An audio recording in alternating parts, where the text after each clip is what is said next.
Well, it is the last episode of the year. And I decided to build on the tradition that we did last week. So last week, of course, we played the episode, which was the most listened to episode of the year. It's a little tradition we've been doing for a while. And I decided to expand on that. So first, I do hope you enjoyed listening to last week's episode.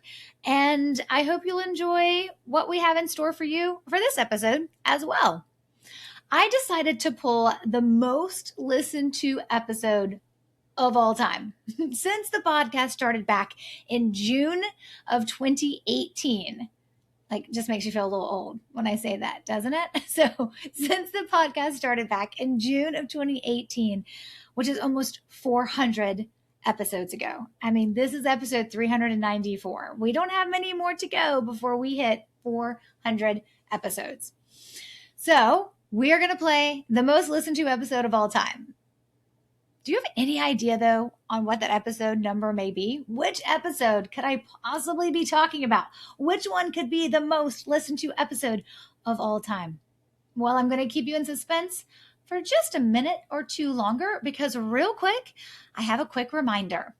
If you've had your eye on attending the first Referral Accelerator of 2026, well, it is coming up in February, which means early bird registration is just around the corner, and it opens up on Thursday, January 1st. So with early bird registration, of course, comes the early bird pricing as well. So if you want to be on the wait list to be the first to receive the email that the doors are open so that you can grab your spot if you want to, then you need to sign up for the wait list, which is StaceyBrownRandall.com/accelerator. Just go to that page, StaceyBrownRandall.com/accelerator, and sign up to be on the wait list. Then on Thursday, January 1st, if you can believe it, we will actually send an email out to just those on the wait list with all the details, the dates, and of course, the early bird pricing. Now, signing up to be on the wait list does not obligate you to attend, of course. It's just saying, you're raising your hand to saying, hey, I just want more information in case I do want to attend. I don't want to miss out on the early bird pricing, because remember, the accelerator is my 2-day in-person workshop that I do in Charlotte. And so we keep the group small. There will not be dozens and dozens of people in this room with you. There will be less than a dozen. So that means there's not that many seats, and they will go quickly. So we want to make sure that if you're interested and you're like, yeah, I've actually been thinking about this and I want to do this, then you definitely want to be at the one we're doing in February. Remember, we only do 2 accelerators in Charlotte a year. So first quarter and the end of the year in fourth quarter. So it's a long time till fourth quarter 2026. If you know you want to learn with me through the accelerator format, learning them live, watching all the dots connect, seeing how the system feeds itself, and learning everything to get your strategy set up with it done, most of it done at least, before you leave, so you don't leave with a long list of to-dos, then you're going to want to be at the Referral Accelerator. Again, get on the wait list to learn more about it at StaceyBrownRandall.com/accelerator. All right. Thank you for that little interruption. It's time for a drum roll, my friends. That's right. It is our most listened to episode of all time. It's queued up and it's ready to roll. Today, we are demystifying your business development or sales strategy to help you simplify what you should be doing to grow your business. I don't know about you, but when I became an entrepreneur, I didn't do it because I wanted to be amazing at sales. I became a business owner because I was good at solving specific problems for my clients, and that gave me a lot of joy and purpose. But as a business owner, if you don't figure out how to bring in a pipeline of prospects and convert those prospects to clients, and I mean paying clients, you won't have a business for long. With over 1,000 clients that I have coached or have gone through one of my online programs, Growth by Referrals or Sticky Client Experience, or have attended one of my presentations or workshops, there is always a common theme. Whether you're a CPA, attorney, home builder, realtor, consultant, coach, insurance agent, financial advisor, interior designer, commercial printer, photographer, and on and on and on. The theme is the same. We became business owners to deliver an amazing service because we are good at something that others will pay for. In Michael Gerber's book, E-Myth Revisited, we're really good at being the expert, or what he calls the technician. But to deliver that amazing service and be the expert, we need paying clients, right? Which means, though we never want to be seen as the always hustling salesperson, okay, I totally just did that in air quotes, which you cannot see. We do need a process, a strategy to fill the pipeline of potential new clients called prospects.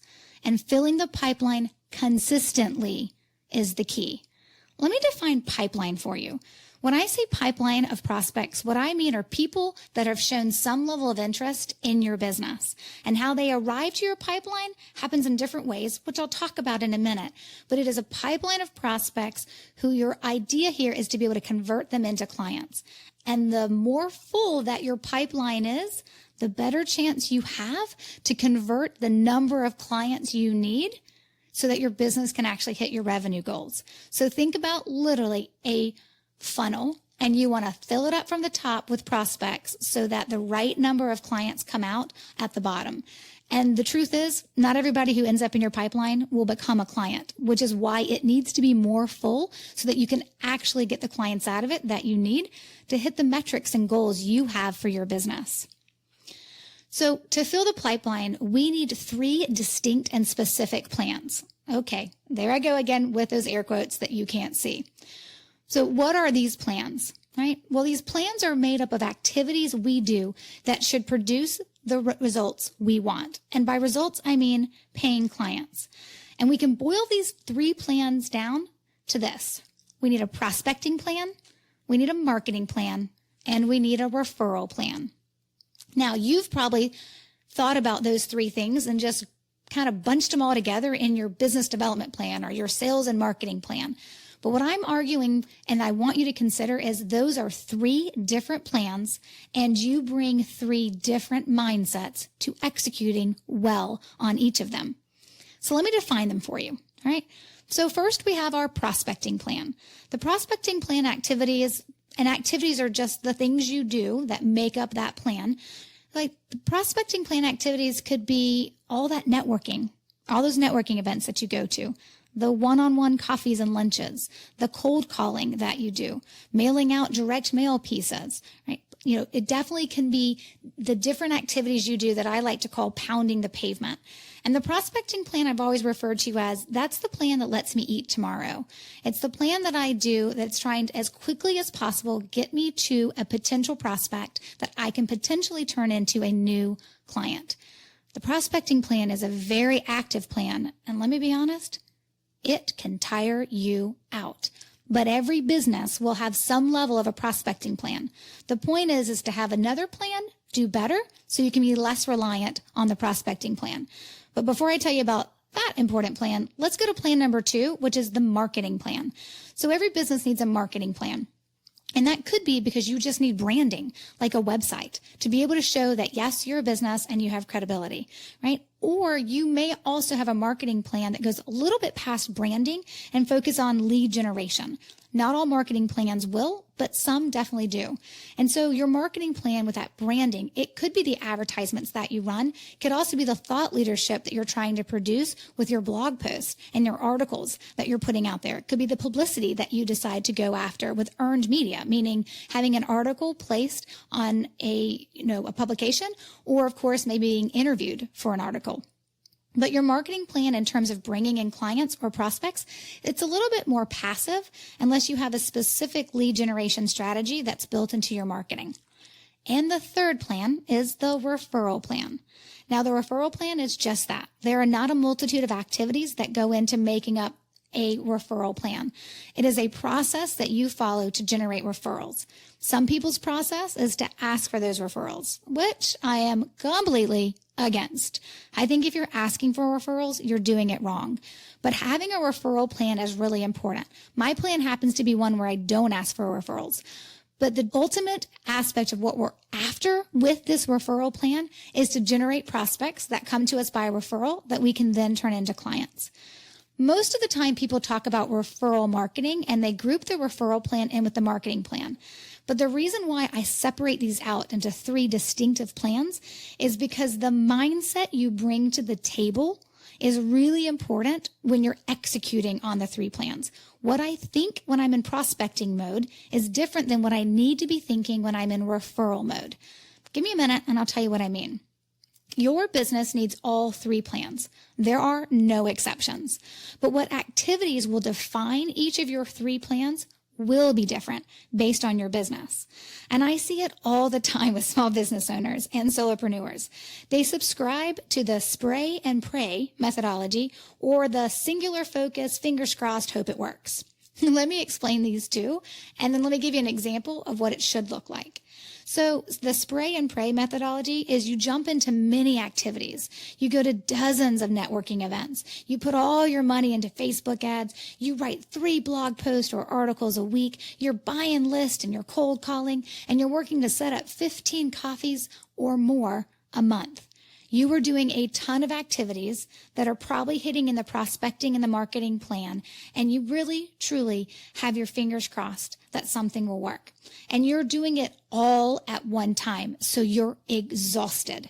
And you're doing all of that activity without a plan to know how you're going to produce your ROI, your return on investment. So you effectively are just out there spraying all your time and then, of course, praying that something will come from it, some new clients, some new prospects, the spray and pray methodology.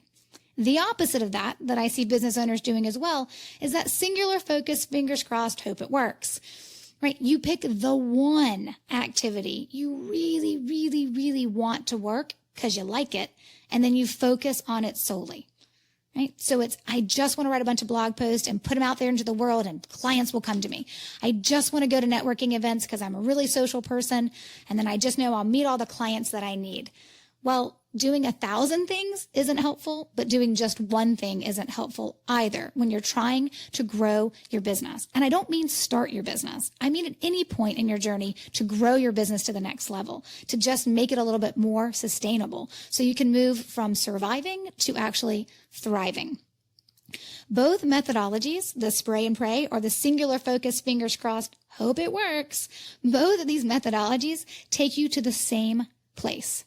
I call it the feast and famine months, or otherwise known as the entrepreneurial roller coaster. And it is a ride you don't want to ride. It is where your stress and your energy and your fear of your business goes up and down, just like the clients coming in and the revenue you may or may not be producing. It means you put your head down and you do some work and you're working, and then you look up when the work is over and then realize you have nothing coming in for next month. So whereas you may have one great month, it could be followed by 2 or 3 really tough months. And that is a very scary place for any entrepreneur to be. What you need to do is get really clear on a few aspects and allow that clarification to drive what activities you do within your 3 plans. You now know what the plans are, right? You know you need a prospecting plan, you know you need a marketing plan, and you know you need a referral plan. So your job is to figure out what activities should be in each plan. Our ultimate goal is to be really clear on the activities within each plan and create a schedule to follow, to execute on those activities, because consistency is the key. Here's an easy and quick way to start determining the activities that you will probably might want to fill your pipeline.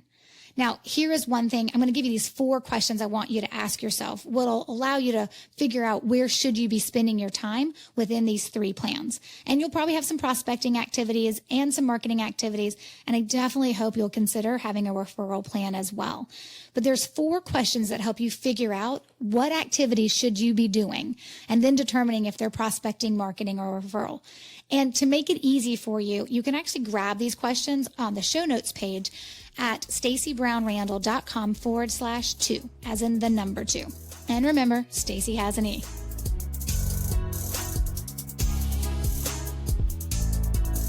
So here are the 4 questions I want you to ask yourself. Number 1, what service do you offer? When I buy, there I go with those air quotes again. When I buy working with you, what am I buying? What am I receiving? What service do you offer? Now, you may be thinking, well, that's a really silly question, Stacey. I know exactly what I offer. You'd be surprised how many people I talk to who can't articulate that for me in 30 seconds. You need to know what you offer. Number 2, you need to know who wants to buy it or should be buying it. Who is your ideal client? It is really important to be very clear on who is your ideal client, who's buying what you're selling. Number 3, where does your ideal client hang out? And I don't mean like a bar. I mean, where are they hanging out in their professional world? What networking events are they attending? Who are they hanging out with, right? It's really important for you to get clear on where they're spending your time, because that's where you're going to want to spend your time. And number 4, who comes across your ideal clients? What I mean is, what are the other service providers who come across the people who may need what you do? So other service providers who are actually around your ideal clients. If you can identify who they are, this very quickly helps you understand where you should be spending your time, where are the sources where clients will come from. So if you're answering these 4 questions and you're thinking to yourself, okay, where do my ideal clients come from? You'll start to recognize, oh, maybe some of them could come through Facebook ads. Okay, that could be an option for a source. Maybe some of them come through me joining these very 3 specific networking groups. Great, another potential source. My client should definitely come through referral. Excellent, referrals is a source. As you start to develop your sources, you'll start to see how they fit within each of the 3 plans. Now, to be honest, for this to make sense, you really need to pull out a piece of paper and start mapping these out so you can see what it looks like. But let me walk you through the 4 questions using an example. Imagine for me for a second that you're a bookkeeper. All right, so if I was a bookkeeper and I'm answering these 4 questions, my answer to question number 1 is what service do you offer? Is bookkeeping services, right? So I offer keeping up with your QuickBooks, right? Or your FreshBooks, so whatever service that my clients have, keeping the books up to date, reconciling bank statements, making sure that the accounts match, right? Making sure your invoices get out the door. Those are the services that I offer. Well, then who should be buying what I do? Well, if I've determined my ideal client and I know a little bit about my niche, I may say I want to work with solopreneurs or micro small business owners. Or maybe I'm a bookkeeper that wants to work with companies that have more than 50 employees but still want to outsource bookkeeping. That may be a little bit of a stretch, but it's just an example. So go with me here. So if I'm a bookkeeper and I'm very clear on what I offer and I know exactly who my ideal client is, in this example, let's say it's solopreneurs who don't want to have to do their own books, right? Well, when I get to question 3, it's, well, where do solopreneurs hang out? And are you looking for a specific type of solopreneur? Do you want service professionals over maybe say manufacturing or maybe product, right? So being really clear on who your ideal client is allows you to hone in on figuring out where do they hang out. Let's say, for example, this bookkeeper only wants to work with female business owners, right? That's their choice. So where are female solopreneur business owners hanging out? That's the question you ask yourself. And then you start investigating, are there groups catering to female business owners, to solopreneur business owners, to just small businesses? You start looking for those groups and then investigating your options. And then, of course, number 4, well, who comes across my ideal client? Well, if I'm a bookkeeper, who's talking to my ideal solopreneur or small business owner about their bookkeeping needs? Well, when you think about it, it could be a business coach or a consultant, maybe talking to their clients about how they can run their business more efficiently, and outsourcing bookkeeping is one of those things. So I could then identify, okay, so maybe business coaches and consultants are service providers that I need to form relationships with. So when they have a client who needs to outsource bookkeeping, I'm going to be the first person that comes to mind. Or maybe it's CPAs that don't offer bookkeeping, but they have clients who need that service. I can be the person that they then refer. Do you see how those 4 questions work together? It's getting really clear on what service you offer, who wants to buy it, your ideal client, determining your niche, and then where's your client hanging out so you know where to spend your time.